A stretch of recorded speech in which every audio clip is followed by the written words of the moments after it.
உங்களுடைய தங்கம், வெள்ளி, வைர நகைகளை உடனே செல் பண்ணுமா? நம்பிக்கையான நிறுவனம் Max Gold. Call 04445454545. Max Gold, cash for gold.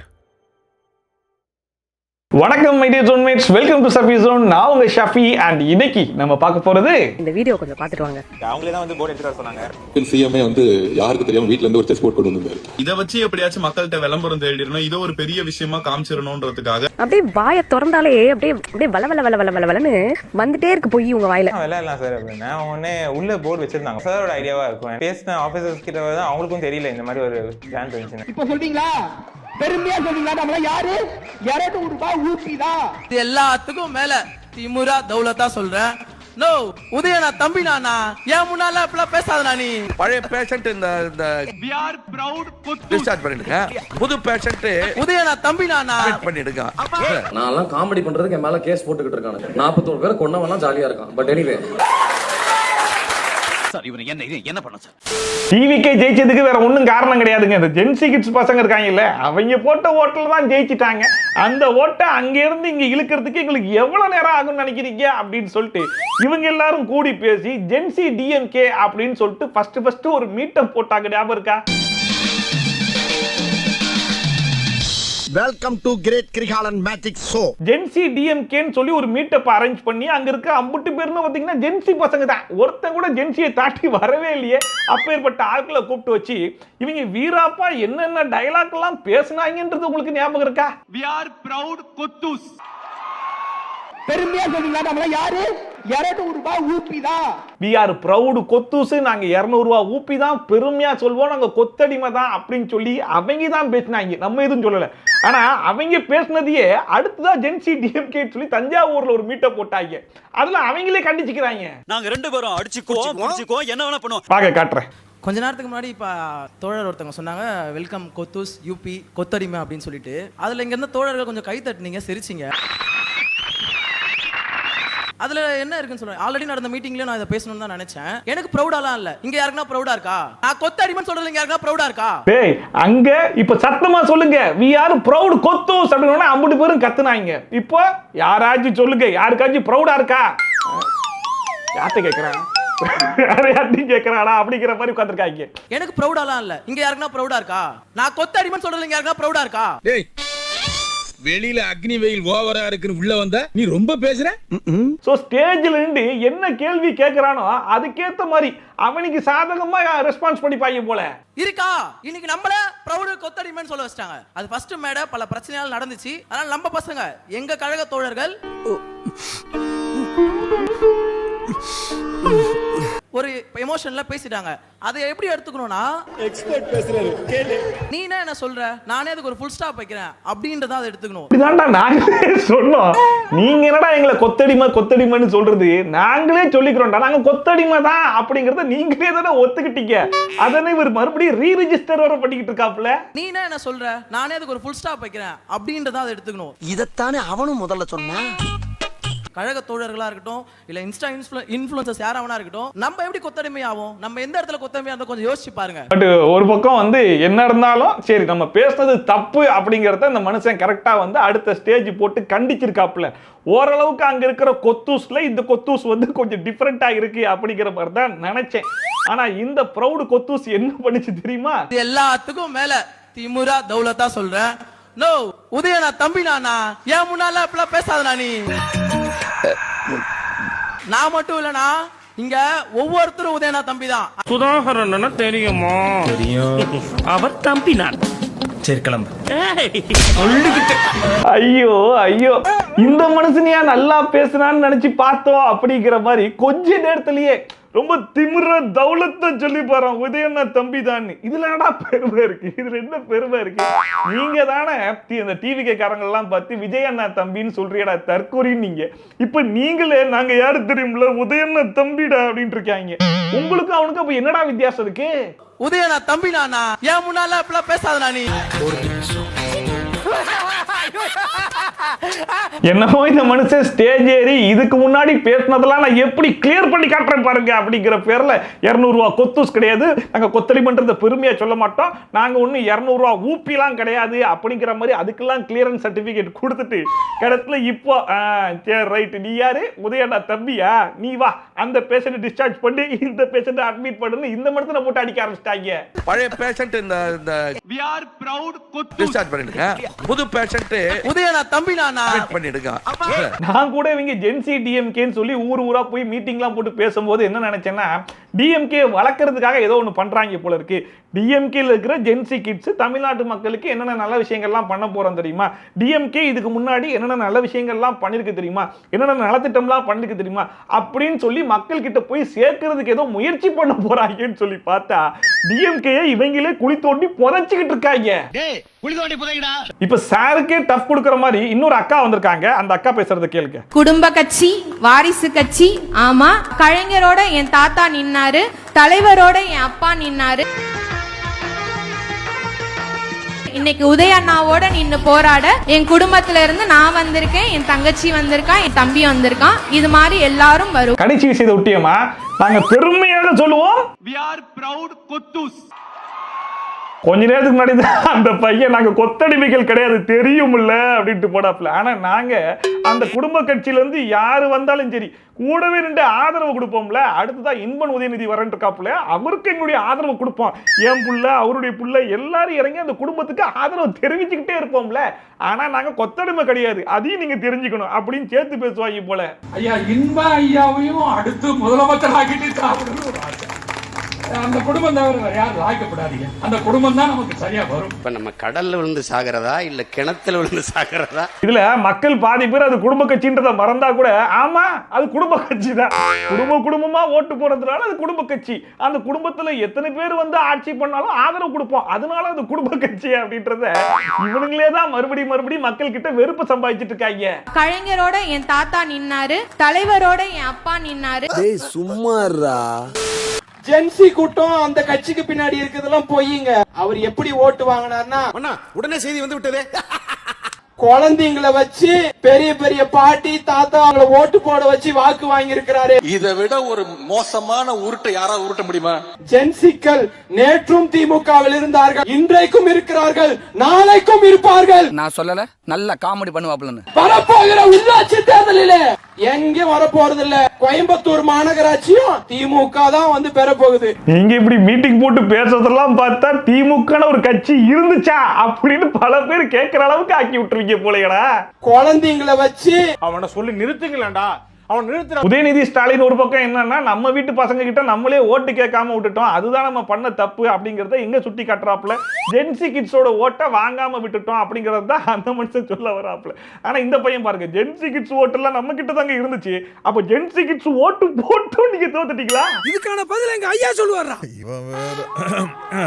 So இவங்க பேசுறத வச்சு பார்க்கும்போது இவங்களுடைய அடுத்த ஸ்டெப் என்னவா இருக்குன்றத நான் இப்பவே கண்டுபிடிச்சிட்டேன். ஒவ்வொரு வீட்டில் இருக்கிற குழந்தையும் அந்த குழந்தையோடைய தாத்தா பாட்டி இவங்களை மட்டும் கூட்டு வந்து ஒரு ஆடிட்டோரியத்துல உட்கார வச்சு தாத்தா பாட்டி எல்லாம் பேச விட்டு கைத்தட்ட விட போறாங்க. பெரிய பெரிய பாட்டி தாத்தா அவங்கள ஓட்டு போட வச்சு வாக்கு வாங்கி இருக்கிறாரு. அந்த மீட்டிங்க்கு என்ன பேர் வைப்பாங்கன்றதையும் நான் இப்பவே கண்டுபிடிச்சிட்டேன். 6 to 60 வரை டிஎம்கே அப்படின்னு சொல்லி ஒரு பேர் வச்சு கூடிய விரைவில் ஒரு மீட்டப்ப அரேஞ்ச் பண்றாங்களா இல்லையான்றத மட்டும் பொறுத்து இருந்து பாருங்க. நாளைக்கு போறேன் பாறா மீட்டிங் பாறா.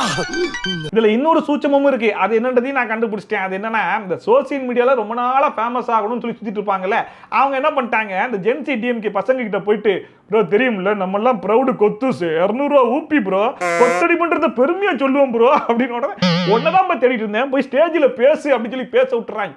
அவன் போயிட்டு தெரியும்ல உதயன தம்பிடா நானு அப்படின்னு சொல்லி பேசி அடுத்த நாள் காலையிலேயே ட்ரெண்ட் ஆயிடுறான். ட்ரெண்ட் ஆனதுக்கு அப்புறம் சரி ரைட் இது நல்லா இருக்கே அப்படின்னு சொல்லி அவனை ஃபாலோ பண்ணி வரிசையா 50 பேர் வந்து ஸ்டேஜ்ல பேசிட்டு இருக்காங்க. கண்டுட்டாளையா சூச்சமத்தை கண்டுட்டாளே. சோ இங்க கண்டுபிடிச்சு கொண்டு வந்திருக்க அந்த ஜென்சி டிஎம்கே வளர்க்கறதுக்கு உதவுதான்னு சொல்லி கேட்டா தெரியல, ஆனா இவங்களை வளர்க்கறதுக்கு உதவுதான்னு சொல்லி கேட்டா 100% உதவுது. இனிமேல் தமிழ்நாட்டில் இருக்கக்கூடிய எந்த பள்ளிக்கூடத்திலையும் எந்த காரணம் கொண்டும் பிடி பீரியட் கட் செய்ய கூடாது என்பதை நான் கடுமையாக தெரிவித்துக் கொள்கிறேன். இது உத்தரவாகவே நீங்க எடுத்துக்கலாம். இந்த உத்தரவெல்லாம் நான் ஸ்கூல் படிக்கும் போது கொடுத்திருக்க கூடாதா? நாங்கெல்லாம் பிடி பீரியட் கட் பண்ணும்போது ரத்த கண்ணீர் வடிச்சிட்டு கிளாஸ் ரூம்லயே உட்கார்ந்து ஆட்களாச்சே. பிடி பீரியடா? தம்பி எங்க போறீங்க? PT period sir. 10ஆம் கிளாஸ் படிச்சுக்கிட்டு பிடி பீரியடா? அதுலயும் நாளைக்கு பிடி பீரியட் இருந்தாலும் அதுக்கு முந்தின நாளே மொத்த பிளானையும் டிஸ்கஸ் பண்ணிருப்போம். வழக்கமா ஏன்டா இன்னைக்கு ஸ்கூலுக்கு போறோம் அப்படிங்கிற மாதிரி தோன்ற நேரத்துல இன்னைக்கு பிடி பீரியட் இருந்தா மட்டும் உற்சாகமா கிளம்பி போவோம். அப்படி போகும்போது அடுத்த கிளாஸ் பிடி பீரியட் இருக்கும் போது கரெக்டா maths teacher may come in ma'am சொல்லி ஒரு என்ட்ரி கொடுப்பாங்க பாருங்க. பசங்க எல்லாத்துக்கும் இன்னைக்கு வந்து பிடி பீரியட் அடுத்து என் பீரியட் தான். தம்பி இன்னும் முடிக்கலையே சார். அப்படியா? ஆமா சார். சம்ம முடிச்சிட்டு என் பீரியட் நீங்க எடுத்துக்கிட்டு அந்த பிள்ளை டெஸ்ட் வச்சிருக்கேன். சரி டெஸ்ட். பட் என்னதான் அமைச்சர் இப்படிப்பட்ட ரூல்ஸை போட்டிருந்தாலும் ஸ்கூல்ல அதை ஃபாலோ பண்ணுமா இல்லையா? ஆல்ரெடி ஃபீஸுக்கு இப்படிதான் ஒன்று போட்டு வச்சிருந்தாங்க, அதையே ஃபாலோ பண்றாங்களான்னு தெரியல. அட்லீஸ்ட் பிடி பீரியடுக்காச்சும் ஃபாலோ பண்ணுங்கப்பா. போ உள்ள போ, கிளாஸுக்குள்ள போ. நெக்ஸ்ட் யாரா? நான் 2 வாட்டி கமிஷனர் ஆபீஸ் வாசப்படி ஏறி 2 வாட்டி கேஸ் கொடுத்துருக்கேன். முத கேஸை வந்து கிரிமினல் டிஃபமேஷன், சிவில் கிடையாது, கோர்ட்ல பாத்துக்கோன்னு ரிப்ளை அனுப்பிச்சிட்டாங்க. இப்ப ரீசெண்டா நான் பிரஸ் மீட்லாம் கொடுத்து ஒரு இது கொடுத்திருந்தேன்ல கேஸ், அதுக்கும் வந்து இப்ப வரைக்கும் கூப்பிடலாம் விசாரிக்கல, எந்த ஒரு ஆக்ஷன் எடுத்தாங்களான்னு எனக்கு தெரியல. எது வயிற்றுல இருந்த கரு கலைஞ்சதுக்கும் சிஎம் சார் தான் காரணம்னு சொல்லி பிரஸ் மீட் கொடுத்தியேமா, அதை பத்தி பேசிட்டு இருக்கியா? சிஎம் விஜய் நான் வந்து சொல்லலாம் 51 பேர் இறந்ததுக்கு நான் காரணம் கிடையாது. ஆனா நான் ஒண்ணே சொல்றேன் சார், நான் என் பிள்ளை இழந்ததுக்கு அப்புறம் மட்டும்தான் காரணம். என் கேஸை எடுக்கல, பெண்களுக்கு இவங்களால பாதுகாப்பு இல்லைன்னு வல்கர் வாரியர்ஸோட அனில் போட்டோ போட்டு ஒரு கிராஸ் போட்டு பீச்ல போர்டு பிடிச்சி நின்னுட்டு இருந்தேன்.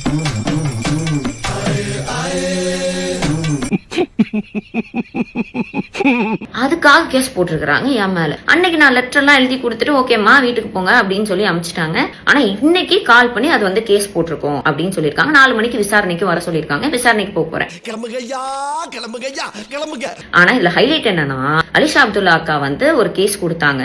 அவங்க கேஸ் கொடுத்த மறுநாளே திருச்சி சூர்யா அரெஸ்ட், நேத்து முந்தா நேத்து முக்தார் அண்ணாவும் அரெஸ்ட். ஓகேங்களா, நல்ல பாராட்டத்தக்க கூடிய விஷயம்.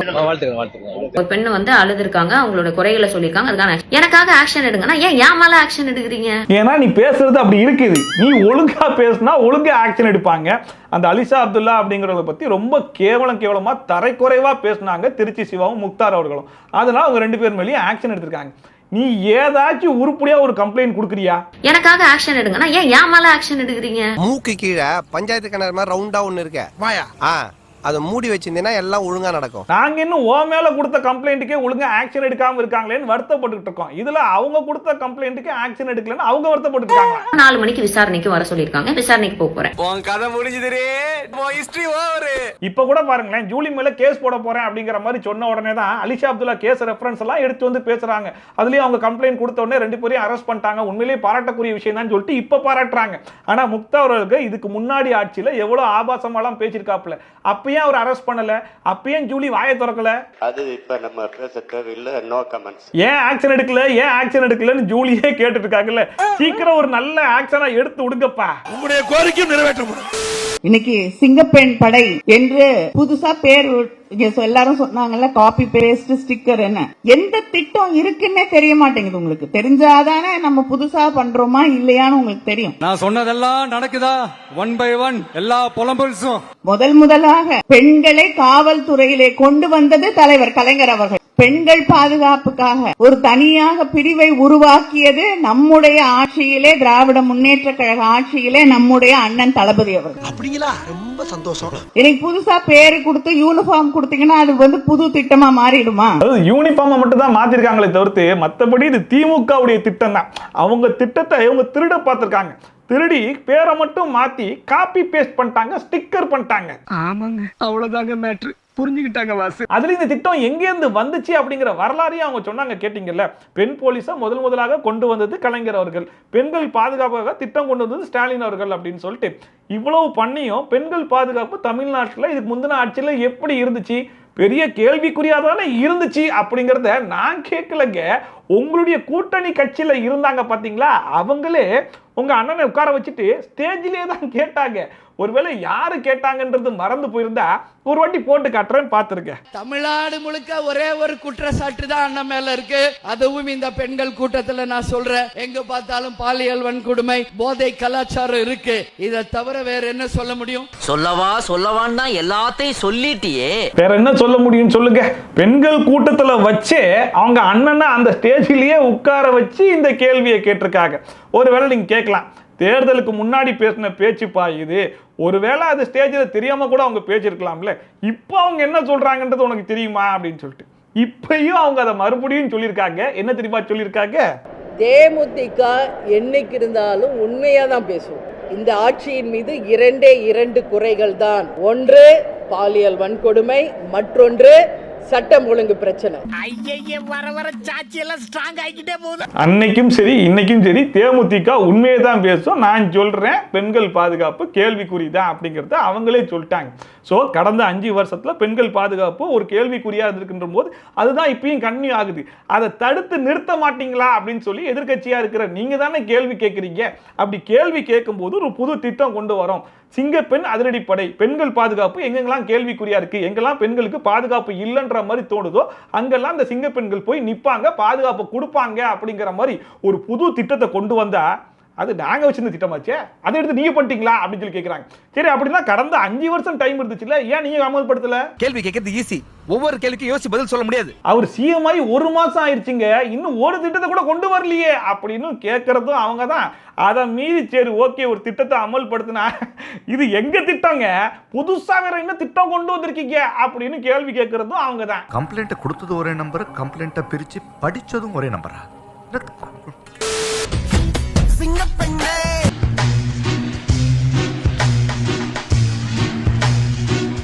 இந்த ஆளு என்ன சொல்றதுன்னே தெரியலங்க. அதாவது இந்த ஆடியோ லான்ச்லலாம் போயிட்டு இந்த மாதிரி கெட்டப் போட்டு காமெடி பண்ணிட்டு இருந்தாப்புல, ஏதோ ஒரு அட்டென்ஷனை கிரியேட் பண்ணிட்டு இருந்தாரு. சரி ஓகே, ஆனா சிங்கப்பெண் அதிரடிப்படை அப்படின்னு சொல்லிட்டு ஒரு புது திட்டத்தை லான்ச் பண்ணியிருக்காங்க. அதை பெண்களை வச்சு ஏதோ ஒன்று பண்ணியிருந்தா கூட பரவாயில்ல. அந்த மனுஷன் அந்த யூனிஃபார்மை போட்டுக்கிட்டு லிப்ஸ்டிக் எல்லாம் போட்டு காமெடி பண்ணிக்கிட்டு இருக்காருன்னா இதை என்ன சொல்றதுன்னு சத்தியமா தெரியல. சொல்லுப்ப, இந்த உடுப்புல என்ன குறையுது? ஐயோ, ஆதவ அர்ஜுனா என்ன சொல்றாருன்னு சொன்னா, யாருக்குமே தெரியாது, வீட்ல இருந்து சிஎம்ஏ ஒரு செஸ் போர்டை கொண்டு வந்தாரு, டேபிள்ல வச்சு பிரக்யானந்தாவோட விளையாடினாரு அப்படின்னு சொல்றாரு. அதை நீங்களே பாருங்க. டக்குன்னு சிஎம்ஏ யாருக்கு தெரியாம வீட்ல இருந்து ஒரு செஸ் போர்ட் கொண்டு வந்திருந்தாரு, யாருக்குமே தெரியாது சொல்றாரா. ஆனா இதுக்கு பிரக்யானந்தா கொடுத்த ரிப்ளை என்ன தெரியுமா? அவங்களே தான் போர்டு எடுத்துட்டு வர சொன்னாங்க. எடுத்துட்டு அவங்க டேபிள்லயே தான் அரேஞ்ச் பண்ணி டக்குன்னு செட்டப் பண்ணி விளையாடாரு. அசத்திட்டேன். அவங்கதான் வீட்ல இருந்து ஒரு செஸ் போர்டு கொண்டு வான்னு சொல்லவே செஞ்சிருக்காங்க. அதன் அடிப்படையில தான் இவர் கொண்டு போயிருக்காரு. ஆனா இதை வச்சு எப்படியாச்சும் மக்கள்கிட்ட விளம்பரம் தேடிடணும், இதை ஒரு பெரிய விஷயமா காமிச்சிடணும்ன்றதுக்காக யாருக்கும் தெரியாம சிஎம்ஏ வீட்ல இருந்து செஸ் போர்டு எடுத்துட்டு வந்து விளையாடினாரு அப்படின்லாம் சொல்லி யாரை இப்ப முட்டாளாக்க முயற்சி பண்றீங்க? ஃபர்ஸ்ட் டைமா கொத்துஸ் ஒரு சூப்பரான பாயிண்ட் எடுத்து வந்திருக்காங்க. ஆதவ அர்ஜுனா பேசினது வேற, பிரக்ஞானந்தா பேசினது வேற மாதிரி இருக்கு இல்லையா? அண்ட் இது இவர் மட்டும் கிடையாது, இன்னொருத்தவங்களும் பேசியிருந்தாங்க, அதையும் பாத்துருங்க. யாரங்க இந்த வீடியோ கொஞ்சம் பாத்துட்டு வாங்க. அவங்களே தான் போர்டு எடுத்துட்டு வர சொன்னாங்க. சிஎம்ஏ யாருக்கு தெரியாம வீட்ல இருந்து ஒரு செஸ் போர்ட் கொண்டு வந்திருந்தாரு, யாருக்குமே தெரியாது. பாத்தீங்களா, என்ன சொன்னாலும் ஒரு கூட்டம் நம்மள நம்புது. அதுவும் சாதாரண கூட்டம் இல்ல, சுத்தமா அறிவில்லாத ஒரு கூட்டம். வாங்க இதெல்லாமா நம்புவாங்க?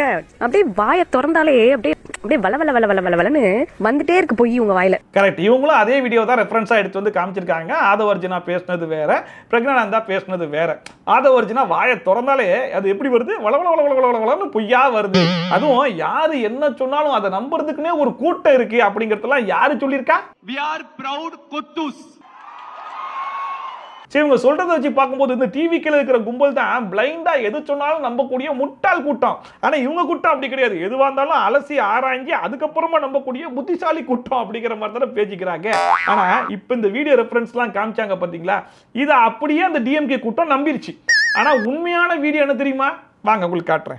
விளையாடலாம் சார் அப்படின்னா அவங்க உள்ள போர்டு வச்சிருந்தாங்க, அவங்களே எடுத்துட்டு வந்திருந்தாங்களா எனக்கு தெரியல. ஸோ அவங்க எடுத்துட்டு வர சொன்னாங்க. அவங்க முன்னாடியே பிளான்டா இருந்தாங்க, நீங்க வந்தா விளையாடலான்ற மாதிரி சாரோட ஐடியாவா இருக்கும். ஏன்னா அங்க நான் பேசின ஆபீசர்ஸ் கிட்ட அவங்களுக்கும் தெரியல இந்த மாதிரி ஒரு பிளான் இருந்துச்சுன்னு. ஆதவ அர்ஜுனா என்ன சொன்னாப்ல, இப்படி ஒரு பிளான் இருக்குன்றது எங்களுக்கே தெரியாது, சிஎம் சாரே வீட்டுல இருந்து கொண்டு வந்துட்டாருங்கிறது தானே சொன்னாரு. இப்ப பிரக்ஞானந்தா எதையாச்சும் மாத்தி சொன்னாப்லையா? அதை தானே அப்படியே சொல்லியிருக்காப்ல. ஆனா அவங்களுக்கு சாதகமான கிளிப்பிங் எடுத்து கட் பண்ணி ஒட்டிங் பண்ணிட்டு பாத்தீங்களா மக்களே அப்படின்னு சொல்லிட்டு இப்ப யாரு முட்டாளாக்குறது? இதை வச்சு எப்படியாச்சும் மக்கள்கிட்ட விளம்பரம் தேடிடணும், இதை ஒரு பெரிய விஷயமா காமிச்சிடணும்ன்றதுக்காக அப்படியே வாயை திறந்தாலே அப்படியே அப்படியே வள வள வள வள வளன்னு வந்துட்டே இருக்கு போய் உங்க வாயில. இப்ப சொல்றீங்களா, பெருமையா சொல்றீங்களா, நம்மள யாரு 200 ரூபாய் ஊப்பிதா இவ்வளவு நாளா டிவிகே காரன் தான் இந்த மாதிரி வேலையெல்லாம் பாக்குறான்னு சொல்லி நீங்க பேசிட்டு இருந்தீங்க. கடைசியில நீங்க எந்த வேலையை பாக்குறீங்க? இவ்வளவு நேரம் நீங்க பேசுனீங்க பாத்தீங்களா? இது எல்லாத்தையும் தயவு செஞ்சு கண்ணாடியை பார்த்து நீங்களே பேசிக்கிட்டா ரொம்ப பொருத்தமா இருக்கும். என்ன பாக்குற? துப்புறானேனா? உன் மூஞ்சில வேற யாரும் துப்ப கூடாது பாரு. அத நான் துப்புறேன். தோத்துக்கிட்டே இருக்கீடா. भाई होगी 360 370 रुपए की, फिर वो कहते घर छोड़ाओ, महा यार 370 रुपए लगे हैं, मैं वसूल तो करूंगा। சோசியல் மீடியாவில் கண்டிப்பாக பார்த்துருப்பீங்க 370 ரூபா பிரியாணி காமெடின்னு சொல்லிட்டு இவன் ஒரு காமெடி பண்ணியிருப்பான். அது வேற ஒன்றும் கிடையாது. இவன் ஒரு பொண்ணுக்கு 370 ரூபா கொடுத்து பிரியாணி வாங்கி கொடுத்தானா அந்த பொண்ணு வந்து என்னை வீட்டில் ட்ராப் பண்ணிடு அப்படிங்கிற மாதிரி சொல்லிருச்சான். அது எப்படி நான் வாங்கி கொடுத்த அந்த 370 ரூபாய் அந்த பொண்ணுகிட்ட இருந்து வசூல் பண்ணாமல் விடுறது? அவன் என்ன மீன் பண்ணுறான்றது கண்டிப்பாக உங்களுக்கு புரிஞ்சிருக்குன்னு நினைக்கிறேன். அடல்ட் காமெடி பண்ணியிருக்கான். இந்த அடல்ட் காமெடிக்கு அங்கே இருக்கிற 50 பேர் கக்க கக்கன்னு வெக்கமே இல்லாமல் சிரிச்சிருக்காங்க. இது ஒரு ஸ்டாண்ட் அப் ஷோவா. 370 रुपए लगे हैं, मैं वसूल तो करूंगा। அக்கா தங்கச்சி வச்சு இந்த மாதிரி எவனா பொண்ண அப்ப தெரியுங்க வலி. முன்னாடிலாம் நம்மளுமே இந்த ஸ்டாண்ட் அப் காமெடி ஷோஸ்லாம் பார்த்துட்டு தானே இருந்தோம். அந்த ஷோஸ்லாம் வந்து சிரிக்கும்படி இருக்கும், ரசிக்கும்படி இருக்கும். அவங்க பண்ற காமெடியில சில சர்க்காசம் வச்சு பண்ணுவாங்க. ஆனா கொஞ்ச நாள் கழிச்சு பாத்தீங்கன்னா நல்ல நல்ல காமெடிலாம் பண்ணுவாங்க. பட் அவங்க பண்ற காமெடிக்கெல்லாம் அங்க இருக்கிற ஆடியன்ஸ் மட்டும் தான் சிரிப்பாங்க. பாக்குற நமக்கெல்லாம் வந்து இதுக்கு எப்படி சிரிக்கிறாங்க அப்படிங்கிற மாதிரி தான் தோணிட்டு இருந்துச்சு. இப்போ பாத்தீங்கன்னா எல்லாத்தையும் மீறி இது ஒரு அடல்ட் ஷோவாவே மாத்திட்டாங்க. ஃபுல்லாக கெட்ட கெட்ட வார்த்தையில தான் பேசுகிறானுங்க. அடல்ட் காமெடி, அடல்ட் ஜோக்ஸ் மட்டும் தான் அடிக்கிறாங்க. இதில் இன்ட்ராக்ட் பண்ணுறேன் அப்படிங்கிற பேரில் அங்கே இருக்கிற ஆடியன்ஸையே அவன் கெட்ட கெட்ட வார்த்தையில அசிங்கமாக போட்டு கிளியும் கிளிக்கிறான். அதுக்கு அவங்களே சிரிச்சிட்டு இருக்காங்க. அதுல இப்ப பெண்களை இழிவுபடுத்துற மாதிரி இந்த 370 ரூபா பிரியாணி காமெடிலாம் அடிச்சிருக்காங்க பாத்தீங்களா? இந்த மாதிரி காமெடிலாம் இப்பதான் ஃபர்ஸ்ட் டைமா ஸ்டாண்ட் அப் காமெடி ஷோல பண்ணிருக்காங்களான்னு சொல்லி கேட்டா அதுவும் கிடையாது. இதுக்கு முன்னாடியே பெண்களை இழிவுபடுத்துற மாதிரி எக்கச்சக்கமான காமெடிலாம் அடிச்சு அதை சோசியல் மீடியாலே எடுத்து போட்டு பயங்கரமா ட்ரெண்ட் எல்லாம் பண்ணிட்டு இருந்தாங்க. என்ன இந்த காமெடி இஷ்யூவா மாறி இருக்கு அவ்வளவுதான்.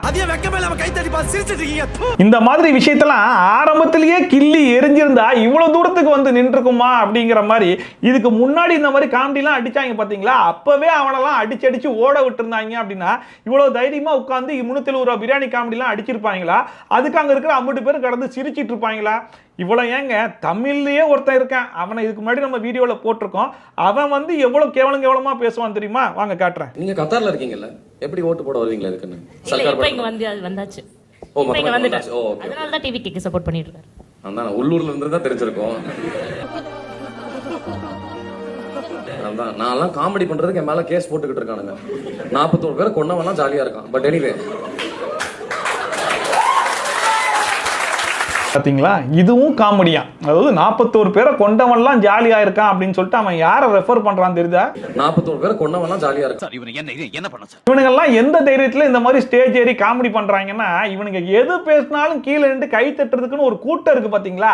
அந்த கூட்டத்தை நம்பி தான் கண்டதையும் பேசிட்டு இருக்காங்க.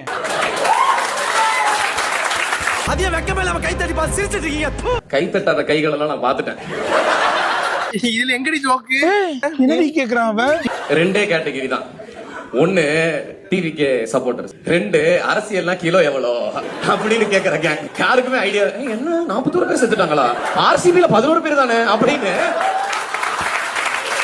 இவன் எவ்வளவு பெரிய தற்கூரியா இருந்தா 41 பேர் இறந்ததை கூட வச்சு ஒரு காமெடி பண்றதுக்கு ட்ரை பண்றான் பாருங்க. 41 பேர் செத்துட்டாங்களா? ஆர்சிபில 11 பேர் தானே அப்படின்னு. முகரக்கட்டிய பார்த்தாலே மூட அவுட் ஆகுதுடா போடா. அதுவும் ஆர்சிபியில் 11 பேர் தானே அப்படின்னு சொல்லிட்டு அவன் ரெஃபர் பண்றது ஒன்று ஆர்சிபியில் இருக்கிற பிளேயர்ஸ்லாம் கிடையாது. ஆர்சிபி வின் பண்ண உடனே பண்ண செலிப்ரேஷன்ல 11 பேர் இறந்துருப்பாங்க. அதையும் எடுத்து வந்து காமெடி பண்ணிருக்கான் இவன். இறந்தவங்களை வச்சு ஸ்டாண்ட் அப் காமெடி அப்படிங்கிற பேர்ல ஸ்டேஜ் ஏறி ஒருத்தன் அதை வச்சு காமெடி பண்ணிட்டு இருக்கான். அதை கண்டிக்காம அதுக்கு உட்கார்ந்து 50 பேரும் கை தட்டி சிரிக்கிறதுக்கு ஒரு கூட்டம் இருக்கு அப்படின்னா இவங்க எல்லாம் எப்பேற்பட்ட மனநிலை கொண்ட ஆளா இருக்காங்க. ஆர்சிபில 11 பேர் தானே அப்படின்னு. இவங்களுக்கு நோய்டா, இவங்களுக்கு நோய். இந்த 370 ரூபா பிரியாணி காமெடி பண்ணவன போட்டு இப்ப பொளந்து எடுத்துட்டு இருக்காங்க இல்லையா? இது ஹிந்தி காமெடி ஷோல நடந்த ஒரு விஷயம். தமிழ்ல இவன் ஜோலியுமே பாத்தீங்க அப்படின்னா இந்த மாதிரி நிறைய இன்சிடென்ட்ஸ் எடுத்து ஷேர் பண்ணி அவங்களே சிரிச்சுக்கிட்டுலாம் இருக்காங்க. ஸோ இன்னும் இவன் மாட்டல, மாட்டி பொலன்னு பொளந்து எடுத்தாங்கன்னா அதுக்கப்புறம் தெரிஞ்சிருவான்னு நினைக்கிறேன். நெட்டிசன்கள் ஃபயாஸ் ஹுசைனின் பேச்சிற்கு கண்டனம் தெரிவித்து சமூக வலைதள பக்கத்தில் பதிவிட்டு வருகிறார்கள். அவ்வளவுதான் வீடியோ. இந்த வீடியோ பத்தின கருத்து என்ன அப்படிங்கறத மறக்காம கமெண்ட் செக்ஷன்ல போட்டு விடுங்க. இதே மாதிரி ட்ரோல்ஸ் அண்ட் ரிவ்யூஸ்லாம் கண்டிப்பா பார்க்க நினைச்சீங்கன்னா மறக்காம சப்ஸ்கிரைப் பண்ணிட்டு பக்கத்துல கூடிய பெல் ஐகானை டான் தட்டி விட்டீங்கன்னா நான் போடுற வீடியோ நோட்டிஃபிகேஷன்லாம் டான் டைம் வந்து சேர்ந்துடும். ஸோ மீண்டும் இது மாதிரி சூப்பரான வீடியோட, சூப்பரான ரிவ்யூட, சூப்பரான ட்ரோலோட சந்திக்கலாம். Then bye from Shafi. Tata, bye bye and take care.